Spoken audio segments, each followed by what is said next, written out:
দেখো অঙ্কটায় কি বলেছে, এ 7,000 টাকা দিয়ে একটি ব্যবসা শুরু করে 5 মাস পর বি কিছু টাকা নিয়ে ব্যবসায় যোগ দেয়, 1 বছর পর 2:3 অনুপাতে লভ্যাংশ বণ্টিত হলে বি কত টাকা পাবে।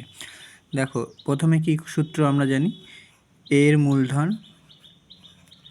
বাই বি এর মূলধন। বি এর মূলধন কত আমরা জানি না, বি কত টাকা পাবে বলেছে, বি কত টাকা নিয়ে যোগ দেয় সেটা বলেছে, বি এর মূলধন আমরা জানি না। ঠিক আছে, এবার দেখো এর মূলধন বাই বি এর মূলধন গুণ এর সময় বাই বি এর সময়। এর সময় তো 12 মাস খেটেছিল, বি দেখো বলেছে 5 মাস পর যোগদান করে মানে 7 মাস খেটেছিল।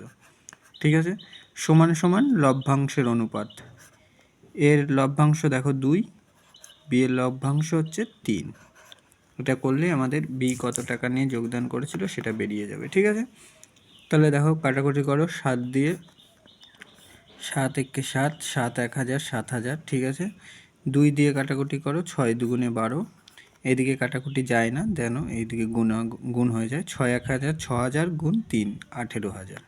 ঠিক আছে, তাহলে এক্স সমান সমান 18,000, যেটা বি এর মূলধন হয়ে যাবে। ঠিক আছে, তাহলে 18,000 টাকা নিয়ে এক্স যোগদান করেছিল। অপশান ডি আমাদের সঠিক উত্তর।